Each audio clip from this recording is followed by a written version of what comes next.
The Sega Dreamcast is probably one of my favorite consoles of all time. It's just an amazing console with so many great games, and the controller and memory card were awesome. But this console was actually a failure and almost caused Sega to go bankrupt. Why was that? Well, that's what we're going to figure out in this video. So after Sega released the Saturn wasn't that much of a success. It did decent in Japan, but not really in the US, so they discontinued it a few years later. Sega took a pretty big hit with this, since it wasn't popular in the US and only sold a little under 2 million units. So they needed to do something big for the next console generation, especially since Sony is planning to release the PS2, which they need to get a head start on because they know that no one can compete with it. So Sega used pretty advanced technology in the Dreamcast. They used a Hitachi SH4 CPU and Power VR2 graphics chip, which looks really good for 3D graphics. It was also the first console ever to have built-in online play and internet access.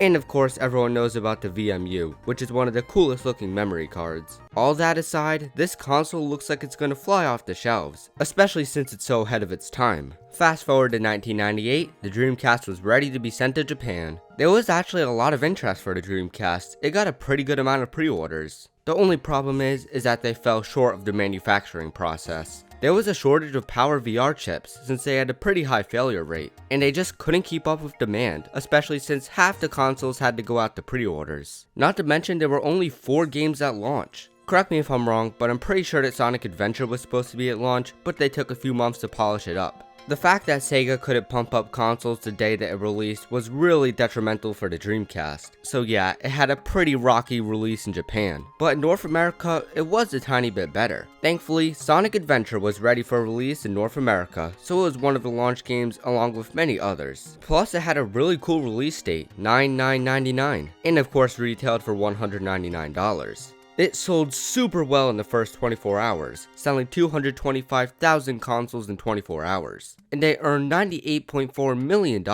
It was one of the biggest 24 hours in entertainment retail history, and in 2 weeks the Dreamcast sold 500,000 units, which is no small feat. It did help that it launched with Sonic Adventure, we got Cailber, and NFL 2K. And on November 4th, they announced that they sold 1 million Dreamcast units in North America. Unfortunately, this is where it started to slow down. The Dreamcast was already declining in sales, especially in Japan, but the PS2 basically slammed its coffin shut. This thing was a beast in the market. It sold a crazy amount of consoles, and it's still one of the best-selling consoles of all time. It had a built-in DVD player, while the Dreamcast could only play CDs, and everyone was going crazy over this thing. Not to mention that Nintendo announced the next console, the GameCube, and Microsoft began to develop the Xbox, so it wasn't looking good for the Dreamcast. The PS2 used DVD-ROM discs, so they could hold way more than the Dreamcast's weird GD-ROM discs. And the PS2 could play PS1 games. There's literally no reason to buy a Dreamcast if the PS2 is a thing, because it can do so much more.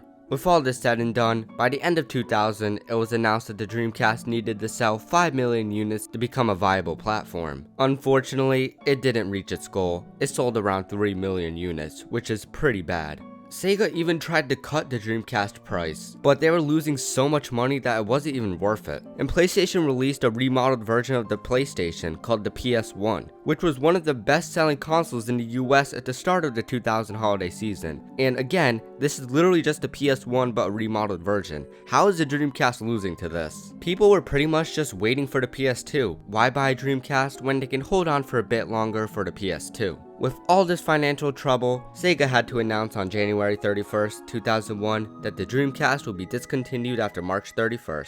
Wow, nothing good happens on March 31st. The Dreamcast at one point was $49.99. That is a crazy price, especially since its retail value was $200. And with the last few games releasing in 2001 to 2002, the Dreamcast was officially done for. That about wraps up the story of the Dreamcast, a great console that was overshadowed by the competition, and Sega pulling support for the Sega Saturn pretty early in its life definitely scarred the Japanese audience from buying it. I've always loved this little guy, and although I didn't have it for my childhood, this console will always hold a special place in my heart, especially since Sonic Adventure and Sonic Adventure 2, some of my favorite games ever, are on the Dreamcast. In the end, 9.13 million Dreamcasts were sold worldwide, and although the system was discontinued, Sega continued to support the system and had 30 new titles that were released for the remainder of 2001, one of them being Sonic Adventure 2. This game sold in less than a million units and is super pricey today. But how did this console almost make Sega go bankrupt? Well, Sega already lost a lot of money from the Saturn. Ever since the Genesis, it's basically been a downward spiral. In 2000, Sega was $400 million in debt. They really just couldn't afford to keep the console on the market, especially since it was failing. There wasn't really much Sega could do after the Dreamcast failure, since they were swimming in debt. They might have went out of business. That is, if it wasn't for the president of Sega, Ogawa. He loaned Sega $500 million. And because of this, Sega was able to become a third-party studio and release their games on the GameCube, PS2, and Xbox. This caused Sega to rack in cash. I mean, probably not many people own Sonic Adventure 1 and 2 for the Dreamcast, but I know a lot of people who own it for the GameCube. And today, Sega's thriving. They just released Sonic Cross Worlds, and they have so many great Sonic games and other games that have been released over the past 20 years. It's safe to say Sega isn't going anywhere. Leaving the console race was probably a good decision. Well, that was a brief history of the Dreamcast. Again, one of my favorite consoles, and it failed for one of the saddest reasons ever. I love the PS2 and the GameCube, but the Dreamcast will always hold a special place in my heart, even though I don't have nostalgia for it. It's just a great console. It didn't deserve to fail. Anyway, thank you guys so much for watching, and if you enjoyed, remember to comment, like, and subscribe. Comment what you think of the Dreamcast, and if you've played it, what your favorite Dreamcast game is. Become a channel member if you want to enjoy exclusive perks, and I'll see you in the next one. Peace.